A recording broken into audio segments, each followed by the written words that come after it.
we used to call her Cocktail Kendra. Like, you know what I mean? Probably saying that. But that is not how I run my life anymore, nor how I want to like present myself.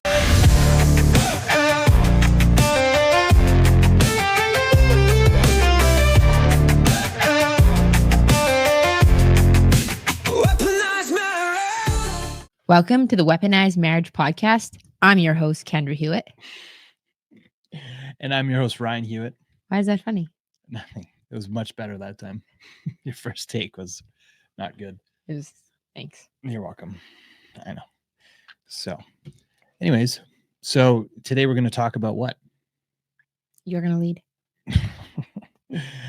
Today we're going to talk about celebrating your milestones and how important that is. And I think the reason it's important is because we're terrible at it. Is this too happy clappy for you? No, but I talk to people all the time who are married, who are patients of mine, and it never ceases to amaze me how many people struggle with it. And then also like, not that you like vacations is the be all end all, but there's so many families I take care of that like, I was like, well, when's your next vacation? They're like, well, I don't know. It's like, well, when's the last time you went on a vacation? I don't know, a few years ago. Or when's the last time just you and your wife went on vacation? And they're like, well, I don't even, maybe our honeymoon. So I think like a vacation is a pretty good way to celebrate a milestone, to get away and to have a fun experience. But if there's other ways to do it, of course, you know, those are great. But I just think that in a lot of cases, it's really easy to get stuck in like routine and just stuck in just every day-to-day life. And I think there's so much planning that goes into your everyday life that is like, I think a lot of people view it as like, it's just one more thing to plan, but it's like possibly one of the most important things to plan, not just vacations, just like celebrations. Yeah. And I think that a lot of people don't look at their vacations or their celebrations as investments. Mm-hmm. Right. So we certainly didn't. And we hit a lot on this last week. And I think I kind of want to pick up from that because I already listened to it. Okay. Last week's episode. But one of the things that I thought about was, so we're coming off of having our anniversary, which was last Thursday. And then we had it was my birthday on Saturday. And we had just like an epic weekend. But I think what's interesting is we should share a little bit of like some of the things that happen in between the epic. So one of the things that I think was really great that you just made me think of is that, so let's start with going to the cabin because Ryan, we're closing on our cabin next week, or as you're calling it, the lake house. Yeah, so I guess I'm going to start calling it that now. When you say cottage or cabin, you think of like a little shack. Yeah. And it's not. So, so what was really exciting is that we timed it that our anniversary, we typically anniversary birthday, we go to Kennebunkport, which is an area of Maine that if you are from this area, it's just so special. It's hard to describe. It's just very unique. It's only about an hour and a half from us. Mm-hmm. Yeah. So we timed it that we were going to go see the cabin, remembering, if you haven't been listening, where we've been wanting to purchase this lake house for the 15 years we've been married. And by the way, there's like nobody in Canada says lake house. So okay. We could probably do a podcast on like, here's everything I say that's Canadian and everything that you say that's American. Okay. So you're trying to be American? Yes. Okay. Lake house. Okay. So I call it cabin. We go to see this lake house that we're purchasing for the first time. I've seen it. And then our offer was accepted on it, but Ryan hasn't seen it. So it was like so freaking cool. Like I was like a little kid in a candy shop of like, I couldn't wait to see Ryan's reaction. But then I also had a little bit of, what's the word I want here? Trepidation, because I was like, man, what if I like miss the mark on some things? Like there's some things. And in my mind, I had the things that I thought you would say, I really like that, but I don't like this. And you tend to be someone primarily not just personality wise, but also with your line of work, is like you like to look for like, hey, what needs to be fixed, what needs to be different, what needs to be like. I refer to this approach as you focus on the whole of the donut instead of the frosting and the sprinkles, Or the donut. or the donut, right? And I kind of went into it with this attitude is like, this has the bones of what we want. And we had just recently had this conversation where I was saying, listen, Ryan, we are looking for a unicorn and we need to. I had told him this story about how we had gone and looked at a couple houses in another area that we'd been focusing on. And it was very, very. Which I never wanted a place there anyway. Yes. And we were hitting a lot of like, not barriers, but like, I was just getting the gut feeling, and how I heard it from God was this. We were driving home from seeing these properties, and we were both a little bit like, I don't want to say disgruntled, but disappointed and like getting a little bit frustrated with the process. And all of a sudden I got this download and it just said, expand your territory. And I was like, I think I know what that means, but I'm not quite sure. So anyways, we expanded to another area that we had entertained, but not really looked at, which is where this house actually presented. And obviously I went to the open house, I saw it, and it felt really right to me. And there were some things that I would definitely want to change about it eventually, but there was nothing that I couldn't work with. Like there was nothing intimidating that I was like, first I'd have to do this before we could go in there. So anyways, long story short, I brought Ryan. Long story long. Long story long. ADD.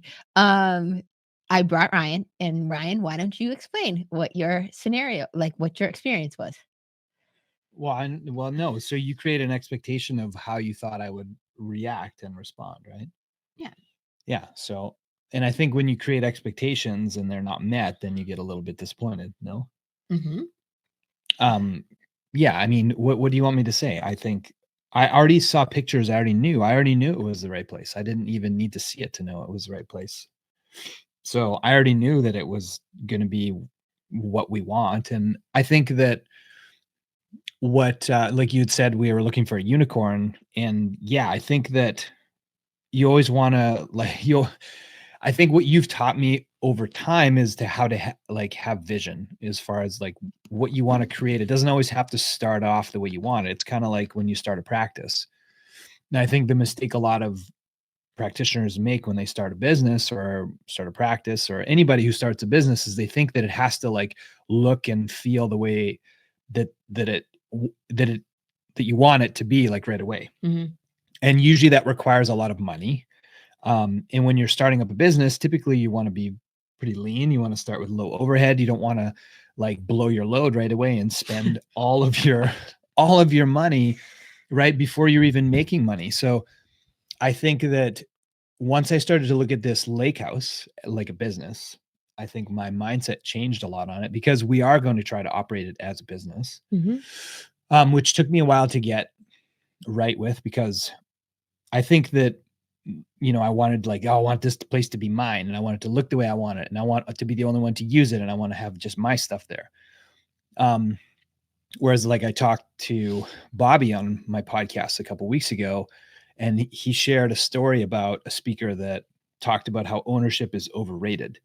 And how he told a funny story about like, hey, I flew in my private jet here. He was at a talk, and he was listening to the speaker, and the speaker said, yeah, I flew in my private jet, from Seattle to Chicago. And, I sat down, and, the what do you call it? Not stewardess, but the flight attendant brought me, my cocktail. And in fact, like I was feeling pretty generous. So I shared this plane with a bunch of other people, 300 other people who also paid for their own also paid their own way. So it, brought my expenses down. Yeah. So he was just sharing how like ownership is overrated. You don't necessarily always have to, own all of the things that you want to experience. It's all about the experience. So it's about the access to it. It's about access. That's right. Like access. Exactly. So to have access to a lake house, the way that I changed my mindset is like, it doesn't have to be perfect right away. And it also doesn't have to be, if I want to make this something that we use, but also rent to other families, that I have to be okay with, like, this is something that other people are going to use as well. So, Yeah. And getting back to like the business analogy, I think like when you start a business, it's not always going to look and feel like you want it right away. It's going to take some work and some time and investment. And Same goes for your marriage. Same goes for your marriage. So over time, that was definitely the case for our business. We moved, I think, 3 times, right? Mm-hmm. And unfortunately, right. And eventually it became more and more the look and feel and everything that we wanted. Keyword is we. Yeah. But it takes that, time, energy, effort, and patience. So once we change our mindset, once, I became okay with, this is going to be something that I'm going to need to be patient about and maybe change my frame on how this is going to operate.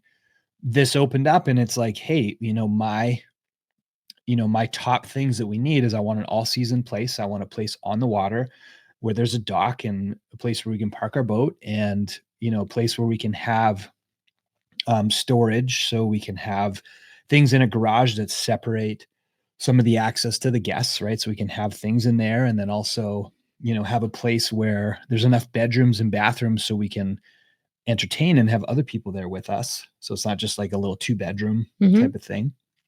And yeah, so, this is going to work out fantastic. Again, you walk in there and we look at all the things that we want to change and fix and make it the way we want it to look. But overall, like we're going to go there the weekend that we take possession and, stay there right away, which is awesome. Yeah. So, I mean, it was very exciting. Yeah. So it was very exciting, but you were very stoic in your response. That made me very uncomfortable. Yeah, but that's just the way I am. And I love our agent. When we got out of the car, she's like, hey, I hope you like it. And I could just see kind of Ryan's wheels turning, and he spent more time in the garage than the actual house. And I was like, well, I know he likes the garage. Yeah. Well, I'm a guy. What do you expect? Yeah.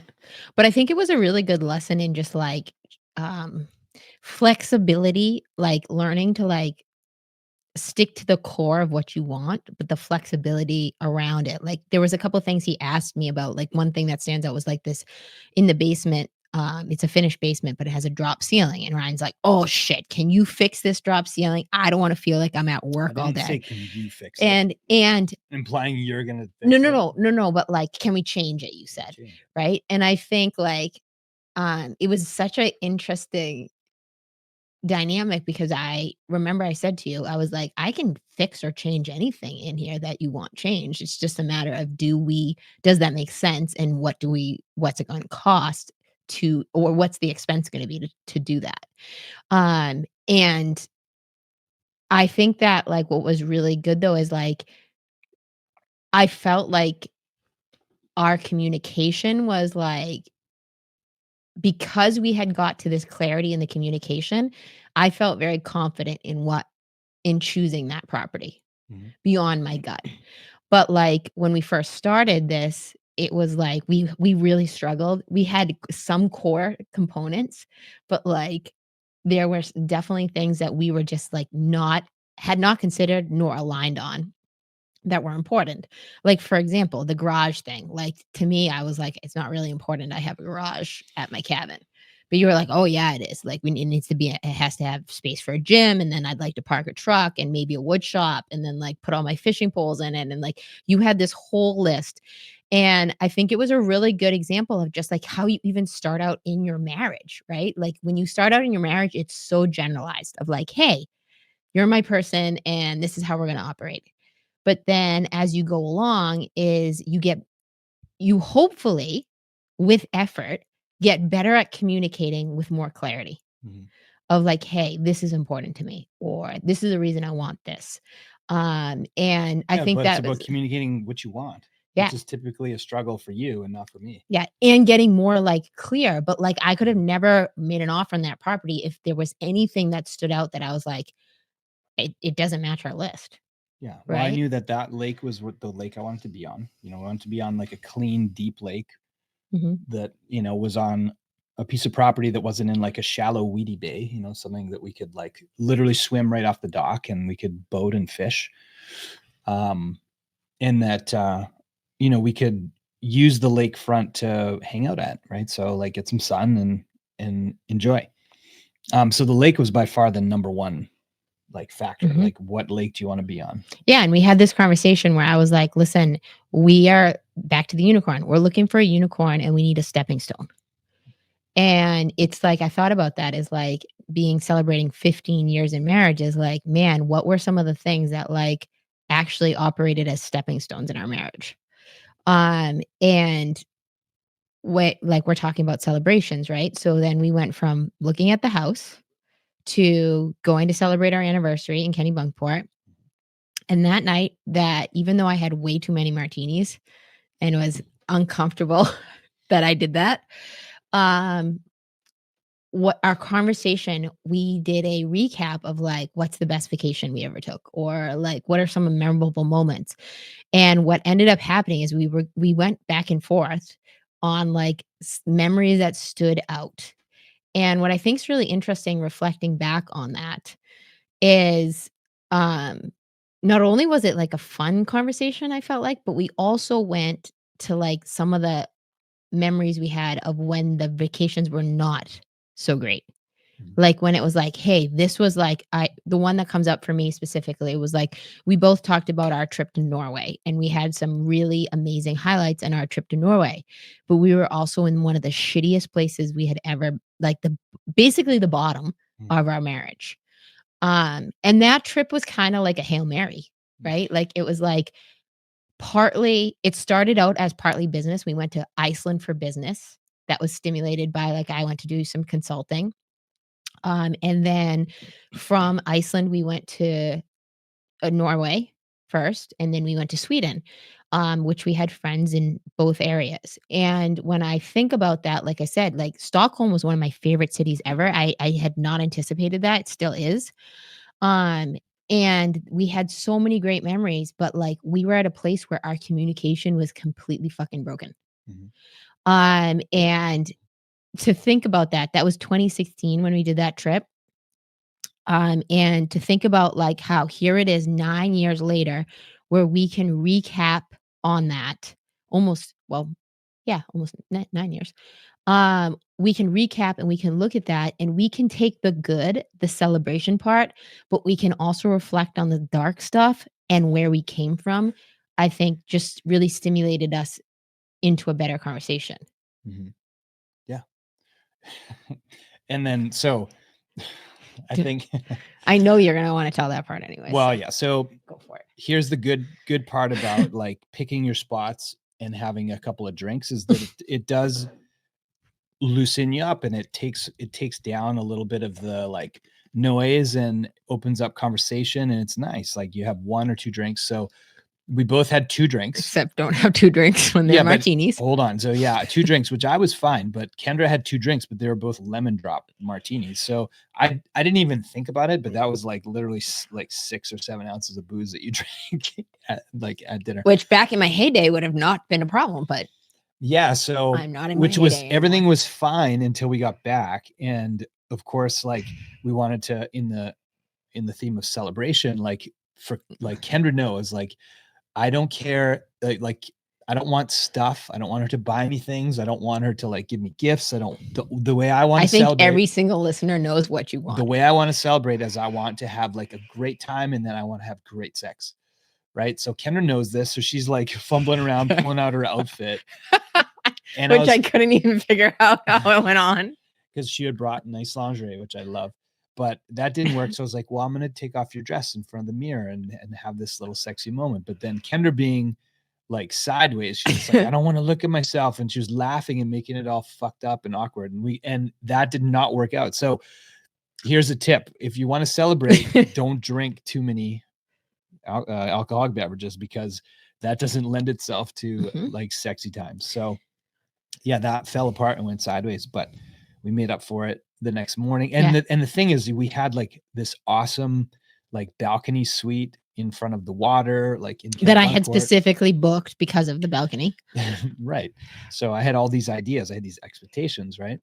So I was going to do this, like, take your dress off in the mirror and on the balcony, and we were going to have the best sex and everything. And that did not work out. So there was a big letdown at the end of the night, but I think we recovered quickly from that. Like in the past, we would have not recovered from that. We would have, because it started to go down the wrong path of like, this is a problem again. This is going to be, I don't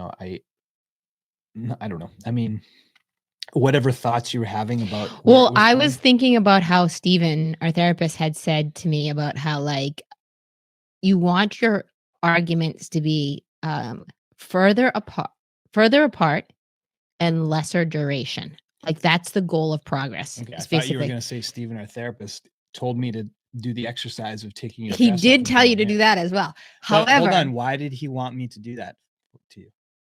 I can't remember. You'll have to remember. You don't remember? No. The reason he wanted me to do that was to show you how gorgeous and sexy you are and make you look and see how that is the truth. And I wasn't feeling sexy. No. I was feeling sloshed.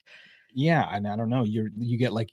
And I don't like that. I didn't like that. And you get even more of a distorted view of yourself, which is negative, not positive, which like you had like opposite beer goggles for you. That's exactly how it felt. Yeah. And I was like, I want this, like, oh my God. I had this idea of what it was going to feel and look like. And it was like, not that. So that was like not cool. But yeah, I want like a redo. Well, and here's what ended up happening too, is that like, so I went out on the balcony by myself and I kind of like cooled myself down, and I realized that like I didn't want to continue. At first, when I was like kind of lit up about it, I was like, dude, just in the morning, let's just call it a day and let's like head home. And then I kind of came around. But one of the things that I think was really important, back to the celebrations thing, was that like I literally turned around and said to you, I was like, listen, I was like, last night did not go how I wanted it to go. And I know it didn't go how you wanted it to go either. And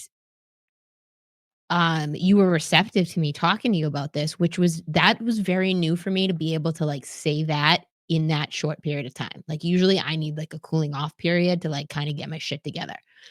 And I didn't sleep well at all because like this, like stuff like this keeps me up. And, but I think a huge thing, like in hindsight, that was huge is that like I came around and I was like, listen, I was like, dude, I did not intend to do this. And I do not like this, that I did this, but like, I was like, I should not have had 2 martinis. Like I'm a casual drinker. And I certainly enjoy a cocktail. Every single person that's listening to this that has known me from the past is like, we used to call her Cocktail Kendra. Like, you know what I mean? Probably saying that. But that is not how I run my life anymore, nor how I want to like present myself. So I got to the point where I was a little bit out of control of myself that got me to this point where I don't like. But I had never ever, I don't think I would ever talk to you about that before. And I was like, listen, I was like, part of my response before I realized what I just realized now, which is I completely did have opposite beer goggles, was that like alcohol's a depressant, and it definitely put me in a weird spot. And then it was like almost like I had to let it run through my system. But that was the first time that I came to you and I was like, listen, this isn't how I wanted this to go down in, like I said, a short period of time. And then we went on to repair it, and we went on to, like Steven said, recover quicker. And we went on to have like an amazing day. And then my birthday was the next day, and that day was amazing. Like I felt very prioritized. I felt very loved. And like I felt like I got to do all of the things that I wanted to do in one day, which was awesome. That was probably one of my most favorite birthdays ever. And how did that make you feel? Seen. Yeah. And you know that exercise that Steven wanted you to do was all about you stepping into more of your feminine. Yeah. Right. And your feminine power. And I think that all men want their woman, their wife or their woman, to step into that female energy. Actually, Steven seems to think that like maybe not all men want that, because it can be like It can be a lot, but Yep. that's what I want for you, is I want for you to be able to feel confident in your skin and be confident in your body and who you are and yourself and your true feminine. Because when you're confident and you are like all of yourself, then that makes me feel um like I was able to get you comfortable and like in a place where you are like totally uninhibited. Well, you're more of your authentic self. Yeah, and just no inhibitions, no thoughts of like, what ifs, or I hope he's not thinking this, or like this is awkward or whatever. You're just totally in flow and in your feminine and just like ready to receive. Yeah, and I think too is that like how you get in flow in your feminine is like you need a masculine counterpart. And when I think Stephen, when he said the thing about like not all men want that, it's like not all men want that because it threatens their masculinity, right?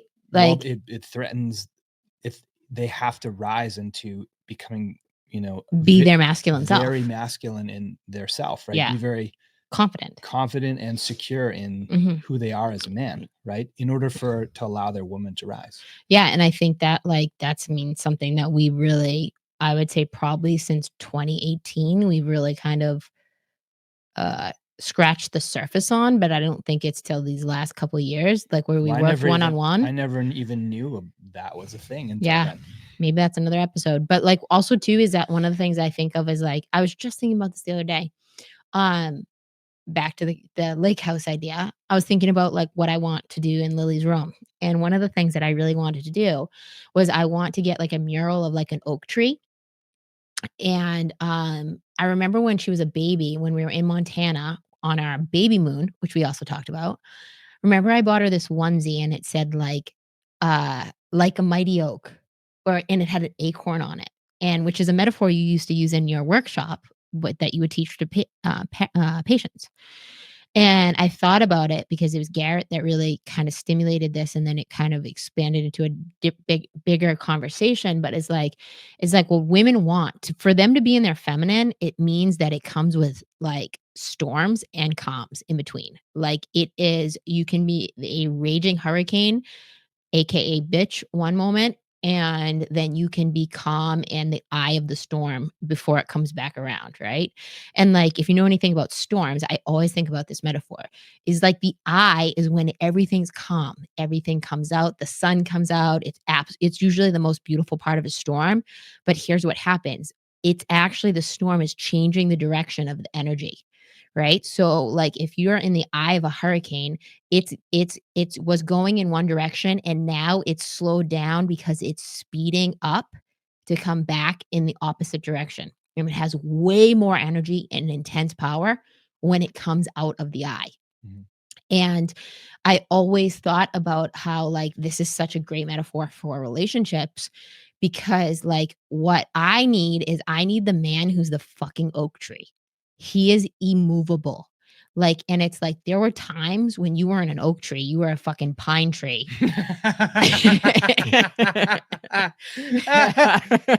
Scrub. And you would bend with the wind, right? And so like the oak tree I think about is like it's immovable, and for woman, in my opinion, to be fully present in their feminine energy, which is like I said, something that I'm constantly working on, like what puts me in that energy. Well, when it comes to my man helping me access that energy, it means that you are the oak tree. So whether I'm in the calm of the storm, you're enjoying the view, and or if I'm in the turning of the directions of the energy and it's going to come back with way more intensity, you still don't move. You might bend, but you're not going to break. You're going to stay steady. It's when I can push you around in your masculinity that I actually start to question, like, hey, I need to be the man in this situation because you're like like I said, pine Pussy. tree. A pussy. you're Yeah. Well, the that's what had happened in the first. That's when you're talking about like our lowest in Norway and all that. Like, yeah, I mean, I was not stepping up as a producer, as a man. I was not stepping up as a husband. I was not prioritizing you. I was like, sedating with exercise and my body and my Yeah. selfish sort of MOs, and no spirituality, just completely just trying to like direct my life according to my own ego. Yeah. But you always like, I think when we come down to this, you always bring up the producer first. And It's part of it. it's part of it, but it's not the first thing. And I Mhm. think this is something, and I'm going to challenge you on. This is something you need to work shifting in your mindset, because in your mind, providing and producing is something that's very important. And while it's important, it is not the first thing that a female really wants. If you had to ask me, what is the number one thing that a female wants in an oak tree, is they want to be covered, meaning shade. They want to be, which means, translation into context, they want to be seen and they want to be safe. Mhm. Right. And which we talk about all the time, that like, staying with the metaphor of the oak tree, is that the protector is way, in my opinion, overrides the provider and the producer. And you know what overrides even more of the protector? The present, the scene, right? So it's like, we want to be safe, but ultimately, I think most women, for you to put a woman into her feminine essence, it means you have to see them. And that means flaws and all. Mhm. And I think that is like what happened in that dynamic shift on our anniversary, is that like, for the first time, I felt like, he actually is a little bit more immovable than I thought after the storm came last night. Mhm. He's actually enjoying the storm, and like, he wrote it out. Mhm. And then I came around, like I said, settled down, and so did you. And then we were able to move forward without it being an issue. So it's like, even when you're in this midst of this celebration, can you stay centered enough that you can act like the oak tree, Mhm. which you definitely made progress on. Wow, thanks. And then on on a future episode, then we can talk about as far as like how to make your man um feel I guess respected Mhm. is one big thing for men. Yeah. And I guess connected, like loved and respected. Love and Yeah. respect, right? But it's like, I think that it's like just like when we talked about prioritizing last week, is like, a woman has a hard time communicating what makes me feel prioritized. And I think, just like you hit the nail on the head, what a male needs to know is how to feel respected. But it's like, I still don't really know what that means. So maybe that should be our next episode. Okay. Well, stay tuned for next week. That's exactly what we're going to talk about. All right. Sounds good. So hopefully you guys enjoyed the episode and the conversation today. Please rate, review, and share. Subscribe. And subscribe. I appreciate you guys listening. And as always, have an awesome day. We'll see you next week.